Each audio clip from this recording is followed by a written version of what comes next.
Hello and welcome back to Let's Play UnderRail Expedition with me, BringItDon. So I came back to my footlocker to drop off some of the stuff that I found that I don't need to carry around with me. I want to keep the armor on myself. Actually, I'm gonna head back to Core City, or to SGS, and drop off the unique stuff. And the crafting materials. Anyway, I just wanted to point out that there are some goodies in your footlocker for you when you come and check it out. 1 battery, 3 7.62, and 4 9mm W2C rounds. Alright, let's... Oh gosh. Some delay there in opening up the oddity menu. This will cut down on some of the weight. Because where I'm going next, there's going to be a fair bit of looting.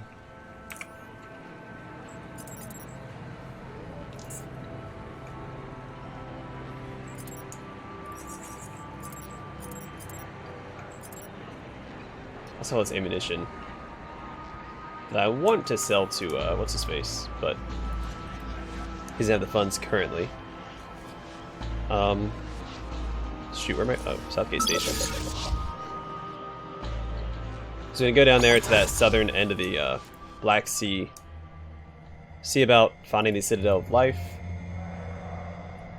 and potentially also wiping out Port Cedo over there, which is where all the looting comes into play.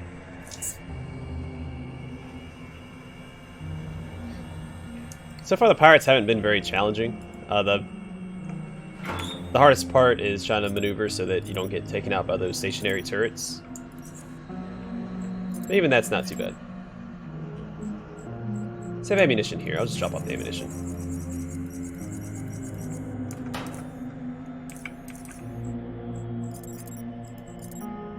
Yeah, alright.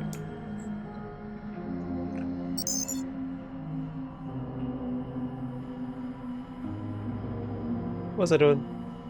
Oh yeah, I wanted to go check out medical real quick.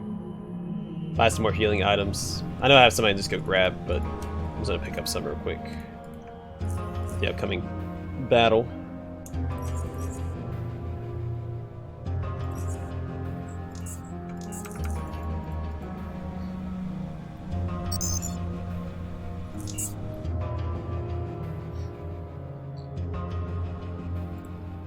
Also, once I finish with the Black Sea area, I do plan on going to the,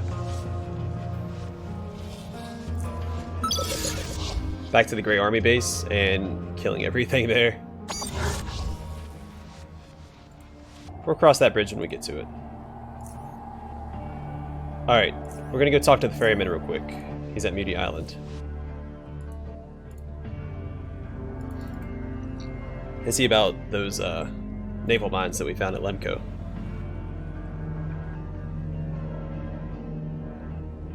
Since he's no longer in native territory.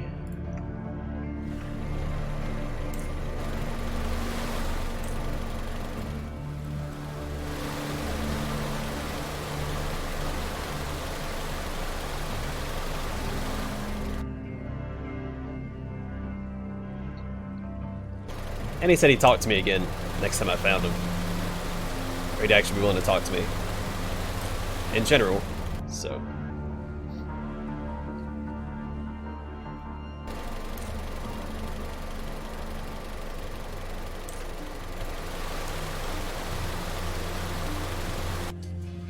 Alright, he speaks through the smoke.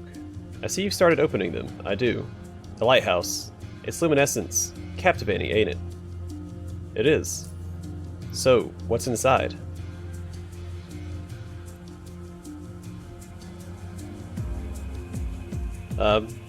Death. What else? He shakes his head. Yes, they're tombs alright, but tombs have treasure. What's inside? I could tell you if that'll make you a bit more talkative. There's only one way to find out. Only one way to find out, kid. Now shut up and show me what you've got. Alright. A lot of really interesting things, if you must know. Things the world could benefit from. Really, like what? Art. Art, he chuckles. The world don't care about art anymore, kid. Don't care. Art requires culture, and culture is in short supply. What we get now is mostly the perversion of art, barring a few exceptions popping up from time to time. The art of art has been lost a long time ago. Most people wouldn't recognize it if you shoved it in their face. He stares into the sea, appearing as though he's looking straight through the surface. Descent. He takes a long draw, blows smoke, and continues without looking at you. So what did you want this time? It's barter.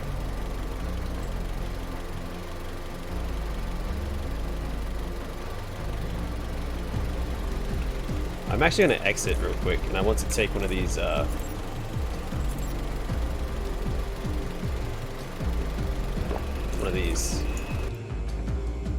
Oh, you find the ferryman busy as always. I guess I could use a break. What do you need this time?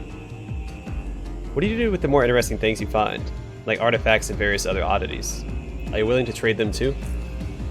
I do find things of greater value that is inexpressible through mere coinage, mere quantity. Why are you interested in such things? I like collecting interesting things. Collecting is qualitative, hoarding is compulsory and quantitative. In our perception, the line between the two is often blurry. I do not collect these relics I find. I pass them on. He puffs smoke. There's no other way but to pass them on, kid. I do, however, make sure to give them to someone who will be enriched by it, even if just a little. Enriched in the real sense of the word. He ponders for a moment. Very well. I'll show you some of the things I've found. The price I ask for them does not reflect their qualitative value, mind you, for that would be pointless. No, I'm merely covering my expenses. Like the double-barreled shotgun? Is that the only new thing?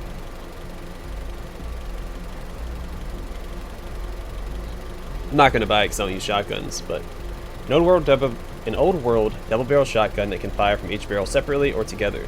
Some of the materials from which this gun is made feel like nothing you've encountered before.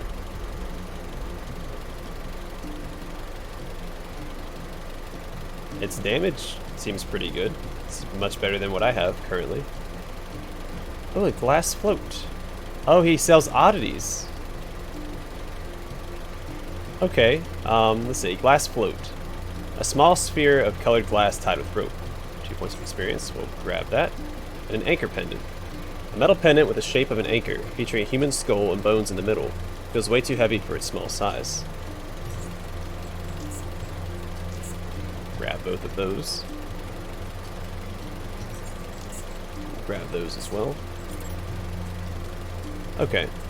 That's probably all I'm going to buy from him for now. Let's talk to him. Come here, you.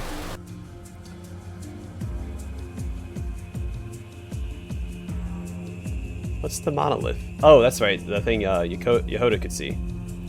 But how do I know about it? I heard you possess an unusual object that somewhat resembles the monolith.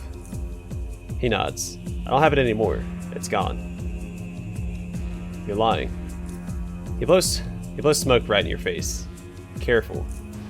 You know, it happened a long time ago. 14 years or so, I think. Yes.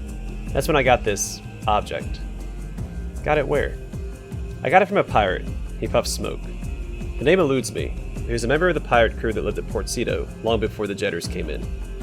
I traded it for something I scavenged.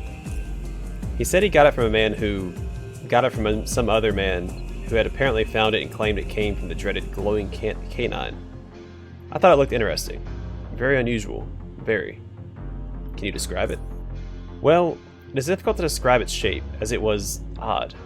He looks at his palm as if still holding the item. It had these two sides, two faces, one made of crystal, the other of some kind of dark rock. And depending on the angle from which you inspected it, the shard always appeared somewhat different. I could never tell where each face exactly began when viewed from the side, and it felt different depending on perspective. I always found it heavier in my hand when staring at the rock face than any other way around. Yet the crystal face had this attractive prismatic glow when you'd stare at it, but casted no light at any other objects. That's the reason I bought it, for its utter peculiarity. The man who sold it to me referred to it as the shard, but it never appeared to me as something that had been broken off or something to have that name, rather like a whole singular piece. The name shard still stuck with me for some reason. He puffs smoke. So what did you do with it? I carried it with me around. I carried it around with me. And I looked at it. He puffs smoke. It did remind me of the monolith, like its dull representation. The more I thought about it, the more it struck me as a sculpture of an artist whose inspiration laid in the monolith. It did. I just liked holding it in my hand and looking at it. Until the day I saw the Sorma Baron... I forgot how that was pronounced. I'm just going to say Sormir Baron performing that ritual. What ritual? I don't remember exactly what kind of ritual they were performing, because on one hand I knew nothing about their ways, whereas now I know merely little, but on the other because of the circumstances I'm about to explain.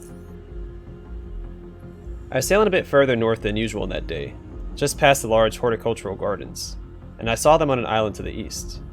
I saw the colorful robes of their shamans, the torches, smelled the incense even from such a great distance, and then I felt I should approach them. He puffed smoke. To this day I'm not certain why I thought this, and even less why I did it. I was in my ferry, yes. Then I found myself stopping onto the island with my shotgun in my hands. They were surprised by my intrusion, and hellishly mad, but something still kept them from killing me right then and there. I could see the confusion and hesitation in their eyes.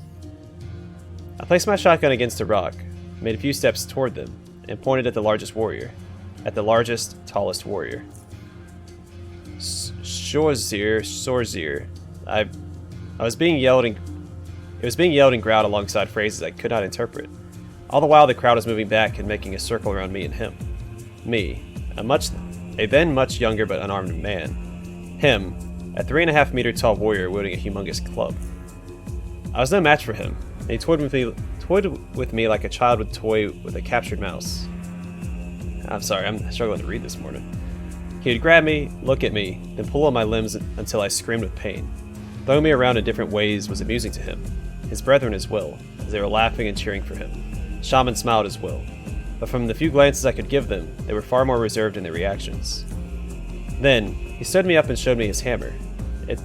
Its head was a head of a beast, he puffs, torn off one of the large statues. Then he lightly tapped me in the chest and sent me flying back. He was turning around with his hammer in his hand and cheering, but he quickly discovered he was the only one. I stood up, bloodied and in pain, and saw fear in everyone's eyes. I grabbed something from my pocket and threw it at Sorzir, hitting him in the left shoulder. He dropped to the ground, dead. On the left shoulder, but that's not exactly a vital body part. It ain't, but it didn't need to be. Something came over me and made me take this object and simply throw it at him. Just like when it came over me to challenge Sorzir in the first place. You threw the shard. Correct. I threw it at Sorzir, and that's where it remained. It took, I don't even know how long for the shock and horror to dissipate from their faces. The same emotions I saw when I first approached, but now intensified. His comrades, they carried him away on a ship, northwest. Meanwhile, I was approached by the shaman who spoke things which I couldn't understand at the time, but now. He pauses. I was allowed to leave. I grabbed my shotgun and sailed away. He puffs some smoke and looks around. End of story, kid. Where did you say you hit Sorzir with the shard? On the left shoulder. The left shoulder. He puffs smoke. Can I ask you a few personal questions? He looks at you, moves his pipe from one end of his mouth to the other and speaks. You really want to know more about me? I'm an annoying little bugger, I know. He chuckles. You got that right. One question. You got one question.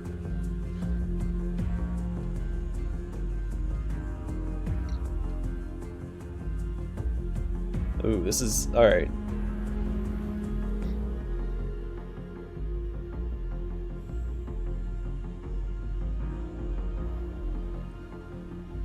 I'm split between 1 and 6. I'm gonna go with the names have power and ask him, what's your real name? William Clark. But I don't go by that name anymore. A name is not something used merely to identify you, but rather to define you.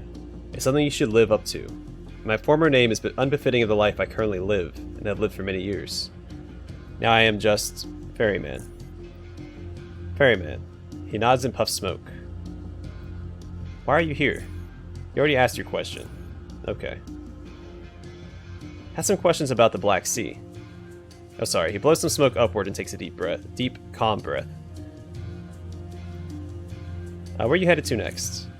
I'll be hitting Port Cedo first, and after that, probably the northeastern waters. That's the plan. He blows some smoke. There you have it. He puffs smoke.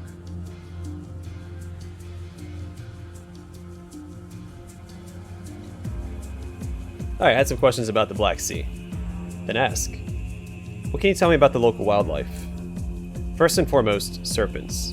There are several species of them in the Black Sea, but not a single one would hesitate for a second to devour you. They'll even attack large vessels such as mine, so I always have a shotgun loaded with nothing smaller than 4-shot with me at all times. Then you got crabs. Some hide in the sand, some in anything they can fit in. The spiders. They dwell in secluded caves, and their venom causes blindness. Locusts. Just stay away from their massive hives, and the fetid marsh in general. Yeah, I know. Everything here is out to get you. Everything. The solution is either to leave the Black Sea or to grow extra pairs of eyes and ears. He draws on his pipe and exhales soon after. I'm interested in the general geography of this place. There's a lot one can say about this place. A lot. In general, the central area is where the expedition camp is located. The Pirate Bay occupies the southeastern part of the cavern, while everything to the north is Sormir Baron territory. Sormir Baron. The eastern section of the cavern is made of basalt rock, and is just as lively as the rest of the cavern. That's where the geysers and the fetid marsh are as well, areas you'd best avoid altogether. This place seems to have a very rich and diverse flora. Where do I look for some of the more useful species of plants and fungus?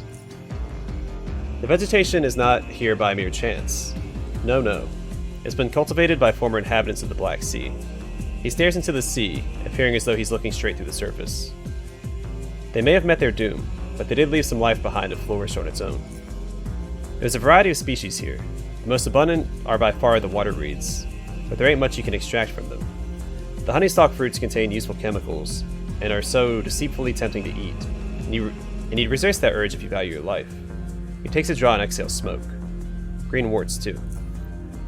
These can be found all over the cavern, but are most abundant in the more dangerous places like the fetid marsh and the surrounding areas, all Sormir Baron territories. How much do you know about the history of this place, about the NFT facilities? Little. He stares into the sea, appearing as though he's looking straight through the surface, and it doesn't matter anyway. Tell me about the geysers. They're in the northeastern corner of the Black Sea. That's the basalt region. You'll know you're near when the ground turns all muddy and covered with lumps of salt. Much like the rest of the Black Sea, it ain't a hospitable area. The steam gushing out of the hot springs can cause blisters at great distances, and the only terrestrial residents there are crabs, which have adapted to such extreme heat. He blows smoke upward, quite reminiscent of a shooting geyser. For the Sormir Baron living nearby, that is where they perform their initiation rites. For what better conditions to turn children into men than those? What? The weak perish, the strong become warriors, and the strongest, chieftains. He pauses, contemplating and shaking his head. Not even such conditions prevented them from building their facilities there. No. What can you tell me about the fetid marsh?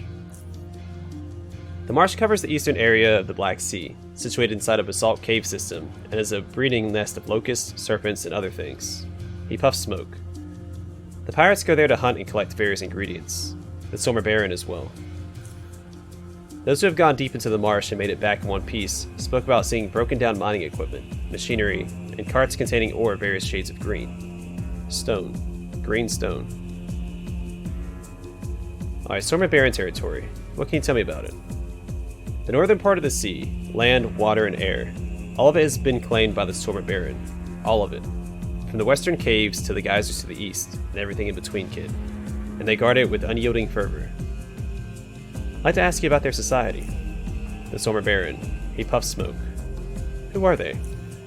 They are the Sormir Baron, the Serpent-born. They are a tribe of proud, strong warriors, intolerant of weakness and fear, and outsiders in what they represent. These serpent-filled waters they deem sacred, and they'll punish everyone unworthy of entering them by spilling their guts for the very same serpents to feast on. Or worse. Where did they come from? We all came from the same place, kid. The same place. But here, in this cavern, they precede you and me, perhaps even the Muti community. For all I know, they could have been here since before those who built these now-ruined structures around us. The lives they lead, the values they hold, the things they believe in, it kept them in this place for a long time, that I'm sure of. But they strive towards the deep, murky waters. They strive. What territories do they control?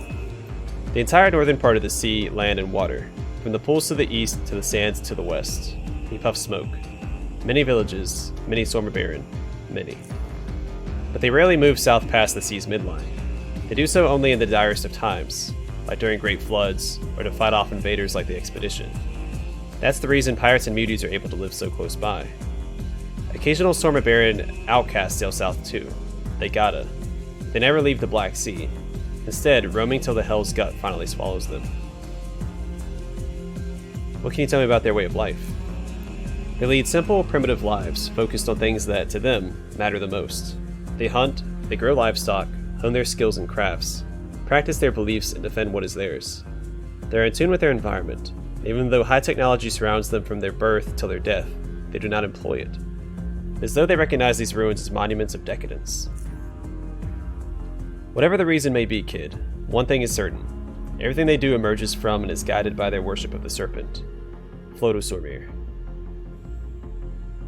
Or Flatsormir. Or Floatsormir, I don't know. Takes a long draw and exhales from his nose. Fine, fine.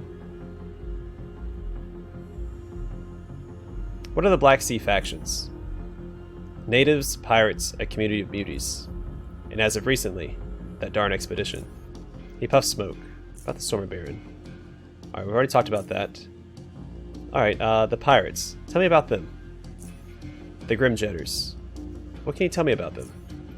The Black Sea has been refuge for generations upon generations of pirate crews. They come with the flow and disappear with the ebb, leaving but a few stragglers to wait for the next flow. The Grimjetters are by far the largest, most successful crew yet. But when will their ebb come? He puffs some smoke. Yes, yes, I've seen many a cruise in my lifetime, yet nothing has changed. About the Grimjetters, what can you tell me about them? What territories do they control? The Pirate Bay. It takes a long draw and continues. Southern waters and eastern, basaltic shores. Port Cedo and Port Crag. These are their largest bases respectively, with various outposts scattered in between. Well, I wouldn't say Port Crag anymore. Nor would I mention those outposts. The Grimjetters don't tolerate visitors, but there's a chance they'll give you a warning if you sail too close. But it all depends, kid. It all depends. And what's your relationship with them? They don't bother me, except for an occasional fool seeking to prove something, but those I deal with easily. He puffs some smoke. I often come to Port Cedo to trade the things I find for the things I need. Beyond that, little. What can you tell me about the muties? He takes a deep breath. Not much to say about them. Sad creatures and burdened by one of the worst things science and logic have produced. Their perseverance, be it driven by reason, hope, or impulse alone, is something deserving of great respect. He puffs smoke. A respect I provided. I'm the only one they allow near. The muties told me that someone brought them here a long time ago. Did you have anything to do with it? Muties came here before I was born. The person they refer to is one who has suffered the same fate as they did. He looks west, way into the distance and puffs. That's why he's helping them. He looks you dead in the eye. Still. Oh. Cool. So if I hear any banging, I don't know what's going on upstairs. I see him from a distance occasionally, but only as a robed silhouette ferrying a new group of his kind into the Black Sea. A new group.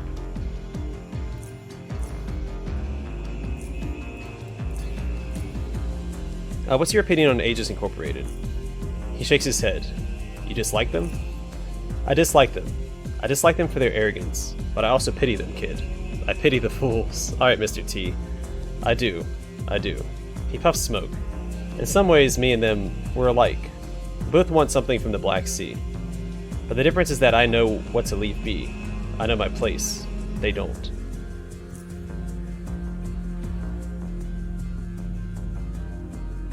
Can you mark for me the locations you frequently visit on this device? He looks at the navcom as if you handed him a dead rat. What do I do? You go here, tap the device, and now just mark the locations. Oh, and add a short description so I know what's what. He squints, holding the navcom at an arm's length, and then starts tapping the screen. Muties, Port Cedo, Northeastern Waters, Geyser Village. He shows you the display. That it? Nod. You don't like these things, do you? He shakes his head. My eyes and screens don't really get along, kid. Haven't for a long time. He puffs smoke. But even despite that, I just don't like him. Oh, this crane of yours. He looks up towards it. What about it? And lowers his head. I'm guessing you're using it for scavenging stuff out in the sea, right? Yes, and generally lifting stuff in and out of the boat. Looks pretty powerful. 'Cause it is. He nods. It is. You got something in mind, kid? I need some naval mines moved to the expedition camp. Live mines? Think so. No can do. I ain't getting blown up by some derelict mines, especially not for such an unworthy cause. How's defending the camp from bloodthirsty natives an unworthy cause? You provoked them. You're in their waters. And not only that, these mines. He stops to puff smoke. They're going to be deployed around the island, ain't they? Mines know no friends, kid. They'll be a danger to every ship in the Black Sea, including this one. Your ship is hardly safer, as is when a fight breaks out, with all the projectiles flying about.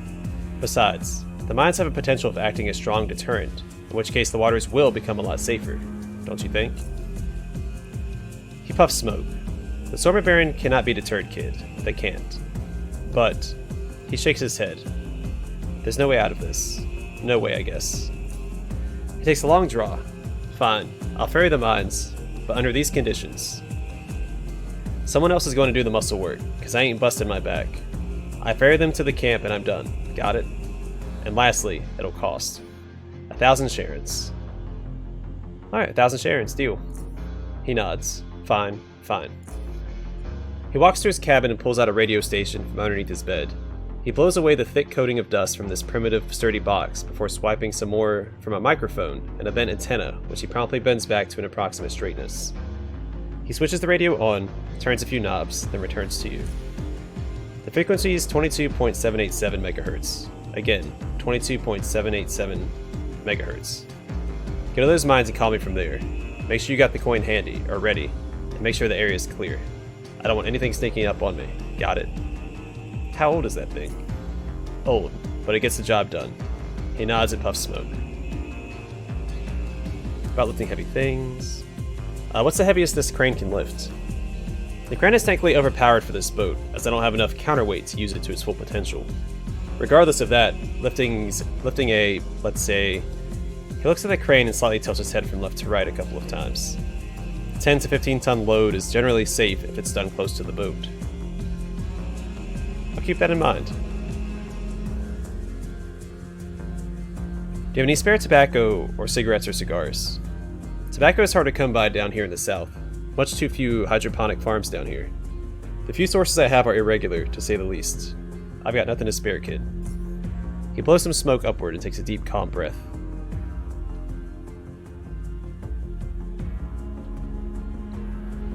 Yeah, every time we mention the ruins, you start silently staring into the water. What is that supposed to mean? You're thinking about something. Who do you think you are, kid? Just a man looking for truth. Oh, you think so?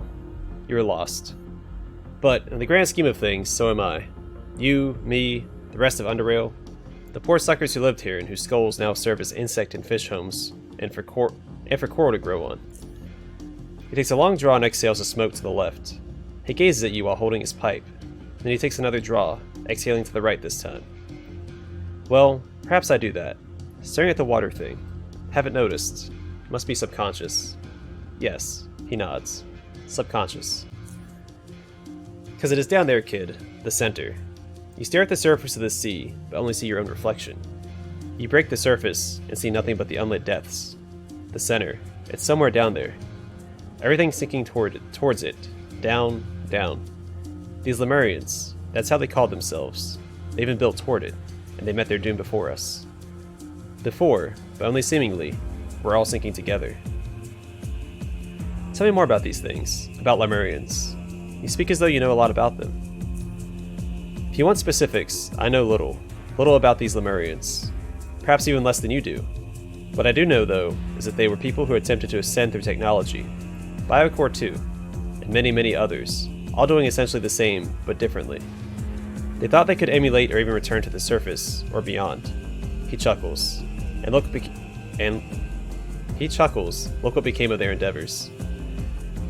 It ain't the fate that awaits only the deluded and voracious, but us as well. Only we are lighter and thus sink more slowly, but we do sink. We do make our descent into center, one way or the other.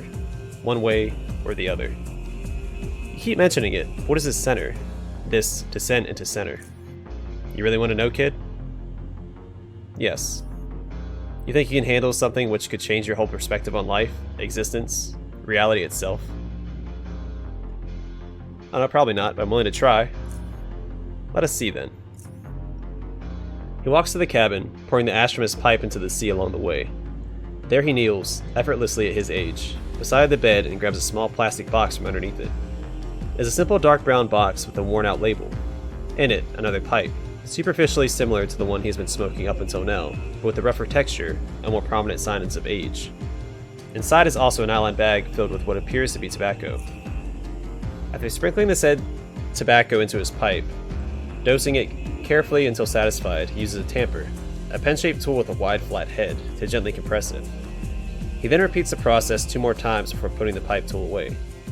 He takes a draw, not yet lighting his pipe, and returns all of the items but the pipe back into the box, which he also returns to its original location. He walks back to you, stroking his yellowish mustache with his left hand, eyes glued to the rusty deck. The ferryman then pulls out a lighter. Descent into center, you say? He says and lights his pipe, puffing a few times until it's properly lit. Then he takes a long first draw and expels a thick cloud of smoke that it has a unique, full-bodied musty smell evocative of memories of an unexperienced past. He takes a moment to relax, to stare at the relatively calm sea, then he looks you dead straight in the eye. We can begin, kid. What I'm about to tell you are my own thoughts, observations, ideas, my own philosophy, which I based on years and years of study and experience. He puffs some more smoke. I looked within myself and the surrounding world, its history and culture, and lack thereof. I've read the old books and books older still, and I studied and compared their contents in an attempt to extrapolate the ultimate truth. This is what I inferred. This reality of ours stretches in a certain direction, drawn by something I refer to as the spirit of gravity. This direction leads to true death. Stretches in what sense? Allow me to explain. You see, at the very top, way up there, that's where the origin is. It's the highest point of existence, free from all the hardships, complete weightlessness. And then there's the center, where true death awaits. The spirit of gravity I mentioned, it's the call of true death. Everything that exists, you, me, communities, and entire civilizations heed this call. Everything that lives must grow old and heavy, and eventually die. Go on. He takes another draw. The passage of time, it is but an illusion. It is simply a way in which we perceive this directional nature of reality. Its physical manifestation is the tendency of humanity to dwell in the even ever greater and darker depths of the earth. The humanity that was closer to the origin dwelled among the stars. You understand? I think so. You don't appear as though you do. We better pause here. There's a lot to take in all at once. If you have any thoughts about what's been said so far, I'd be very interested in hearing it. He relights his pipe, puffs a few times before taking a long draw. I'd like to discuss all of this further. He takes a draw. Very good. The spirit of gravity. The spirit of gravity, true death's call. Everything that exists heeds this call. Everything that lives must grow old and heavy and eventually die. You mentioned that you invented the term spirit of gravity. How did it originate? The term was inspired in large part by certain old books. The scientific term gravity is familiar to you, a force by which objects with mass attract one another. But spirit, that's something entirely different. Keep listening. To me, spirit is an immaterial property that brings something to life. It's like a spark, yes, A spark that ignites fuel in an internal combustion engine of a ship like mine. Yes, let's take a ship as an example. You have the hull, the engine, all the internal components. You can add fuel and oil and everything else you need. You can have all the elements in their place. The ship will be nothing but an inert piece of metal floating on the water. For that ship to move and be, it needs something to breathe life into it. A spark. Only the spirit, as something of a higher order, does not cease to be after giving life, but persists and further drives its carrier's existence through action. Keep listening. Therefore, the spirit of gravity is something that is immaterial in essence, but has a physical manifestation of a downward pulling force, like gravity. Alright, origin. Origin. The highest point of existence, free of all the hardships, complete weightlessness. Tell me about the origin. I've observed the decline of humanity, its slow and steady descent. If we sunk from the surface to the underground, then what higher position did we occupy before that? I kept asking myself that question repeatedly for years, looking for records from before the surface. And you found one. Actually, I found many. I read about celestial space above the surface from which those who came before us fell from a higher place and higher state. They became heavier, and they fell down. He puffed smoke, but not even that celestial space from which they fell is the origin. It's far too close to the surface. Too close. Origin is higher above, among the stars. It is where one can achieve complete weightlessness. Origin is complete weightlessness. Alright, the center. This is too complex for you to understand right now. Passage of time? The passage of time is an illusion, a way in which we perceive the directional nature of reality. I don't quite understand this. Can you try to explain it better? It is simply a way in which we perceive this directional nature of reality. Its physical manifestation is the tendency of humanity to dwell in ever greater and darker depths of the earth. The humanity that was closer to the origin dwelled among the stars. You understand? I think so. You don't appear as though you do. He puffs smoke. Okay. True death. This is too complex for you to understand right now. So I don't have enough intelligence for all of that stuff.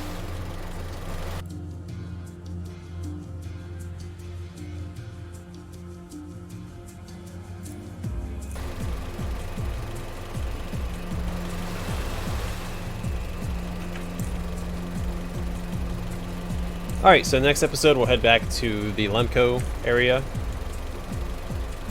And we'll get him to get the naval mines, take him back to the camp.